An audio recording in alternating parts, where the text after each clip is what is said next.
자, 지금부터는 주호민 작가, 웹툰 작가 주호민 작가 관련 소식을 전해드리겠습니다. 오늘 오후부터 계속 관련해서 속보가 전해졌거든요. 자, 그 신고를 당한 주 작가 측에 의해서 신고를 당한 특수교사의 그 검찰 기소 공소장이 오늘 공개가 됐더라고요. 네, 그 내용을 살펴보면요. 교사가 지난해 9월에 교실에서 이 학생에게 지속적으로 밉상 이런 표현을 사용을 합니다. 도대체 맨날 무슨 생각을 하는 거냐라면서 왜 네가 통합반 못 가고 친구들에게도 못 가고 있는 줄 아냐? 너는 통합반 못 가고 친구들한테도 못 간다. 이런 표현을 지속적으로 사용을 하고요. 그러면서 싫다는 얘기도 계속합니다. 싫다, 싫어 죽겠다, 너 싫다, 나도 너 싫다. 이런 얘기도 지속적으로 등장했습니다. 자. 이게 공소장에 나온 내용입니다.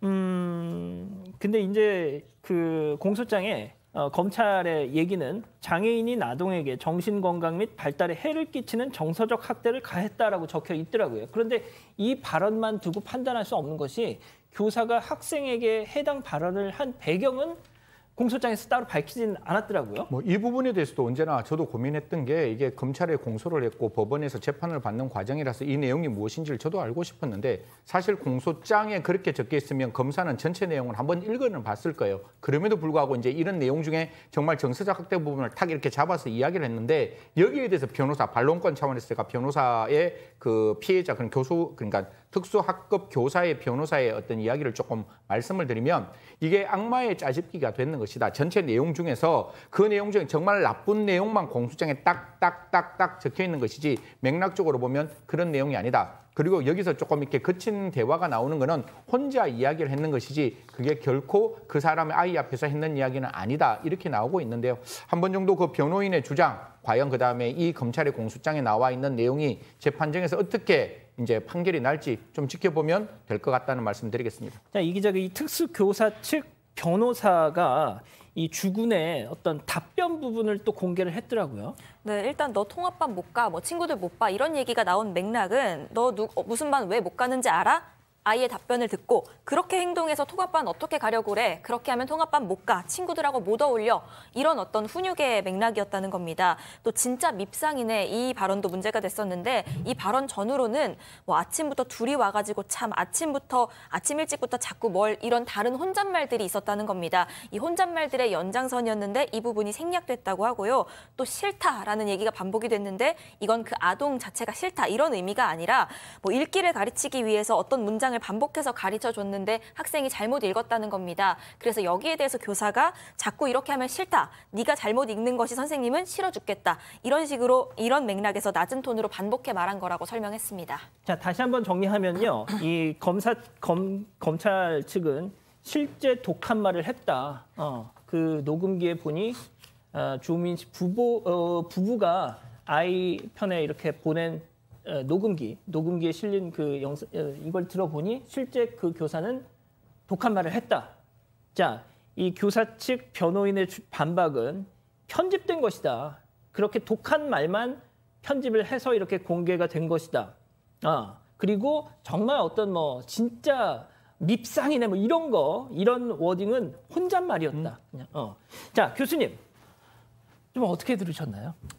글쎄, 뭐 지금 좀 어려운 좀 난제같이 느껴집니다. 물론 뭐 지금 교사분이 굉장히 좀 난처한 입장이라는 건 충분히 이해가 됩니다. 만약에 일반 학생을 대상으로 이런 식으로 발언을 했다면 당연히 학생이 문제 제기를 그 면전에서 했겠죠. 근데 문제는 이 아이의 특수성이 또 있다 보니까 뭐 항의를 하지 못한 채 결국에는 지금 상당 부분 부모가 이제 이런 발언들에 대해서 지적하는 이런 사항이 벌어졌는데 물론 제가 느낄 때는 이걸 그냥 일방적인 아동학대라고 보긴 좀 어렵고 훈육 차원의 이제 발언인 건 틀림이 없었던 것 같습니다. 왜냐하면 원인 제공은 애당초에 이 학생이 했기 때문에 그 학생이 한 행위에는 틀림없이 피해 아동이 또 있었고요. 그렇기 때문에 그런 피해 아동과 이제 어떤 잘못을 한 학생을 분리시키는 와중에 이제 선생님이 여러 가지 노력을 하다가 지금 이런 발언까지 이제 진행이 된 건데 문제는 애당초에 이런 발언을 안 하셨으면 얼마나 좋았을까 하는 그런 아쉬움은 있습니다.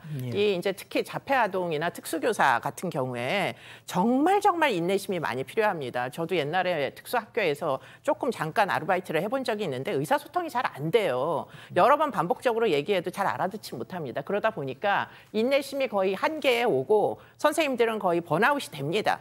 그런 상황에서 지금 혼자 말을 했더라도 이런 뭐 적절하지 않은 이야기는 충분히 할 수 있어요. 더군다나 좀 안타까운 부분은 인신공격식 발언을 선생님이 안 한 것은 아닙니다. 그렇기 때문에 아주 엄격한 검찰의 기준으로 보면 이 인신공격적인 발언은 사실은 좀 적절하지 않다 이렇게 볼 수도 있습니다. 그런데 그 모든 사항이 사실은 이 피해 학생으로부터 유래된 상황이었고 이게 학대의 고의라기보다 훈육 차원에서 하다 보니 이 상대가 워낙에 말도 잘 커뮤니케이션도 안 되고 이러다 보니까 좀 너무 어려운 나머지 혼잣말 한 것도 틀림이 없어 보여요. 그래서 이거를 과연 그 아동학대로 엄벌을 하는 게 적절할까? 사실 이 정도를 아동학대로 엄벌하기 시작하면은 특수교사 할 사람 아무도 안 남아납니다. 어떻게 하실 건지 사실은 좀 더 포괄적인 뭐 좀 더 광범위한 차원에서 이 특수교육의 전반적인 문제를 살펴보는 게 이게 이제 이 사건에는 좀 더 핵심이 아닌가 이런 생각이 듭니다. 예.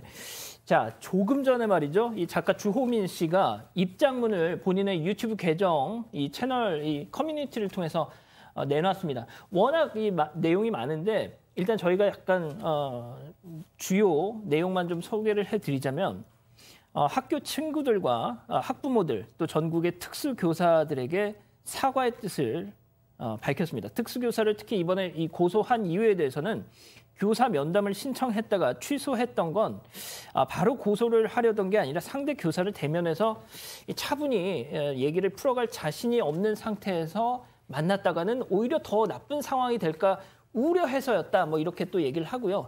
시간이 걸리더라도 다른 부모님들과 사건을 공유하고 해결책을 찾았어야 했는데 조금 섣불렀고 어리석었다. 앞으로 뭐 반성하면서 살겠다라고도 했더라고요. 이 부분이 좀 중요한데요. 아내와 상의해서 이 상대 선생님에 대해서 선처를 구하는 탄원서를 제출하려고 한다라는 입장도 내놨습니다. 자, 박 변호사님 짧게요. 네. 지금 일단 공판이 진행 중이란 말이죠. 그렇죠. 이 주호민 씨 측에서 탄원서를 내면 어떻게 될까요? 탄원서가 이제 그래도 처벌을 원치 않은 취지로 간다고 하면 그 공판 과정에서 충분히 반영은 될 것입니다. 그렇지만 이제 그 탄원서 내용이 다른 내용이 있다 그러면 그 부분은 또 다른 쟁점으로 갈 가능성이 있으니까요. 아마 재판 과정이나 결과를 지켜봐야 될 것 같습니다. 예, 아무래도 저희가 내일 다시 한번 좀 정리를 해서 전해드려야 될 것 같습니다. 자, 일단 이렇게 정리하고요. 이 사건의 진실을 추적하고 싶으십니까? 그렇다면 사반 채널을 구독해주세요. 지금까지 이자연 기자였습니다.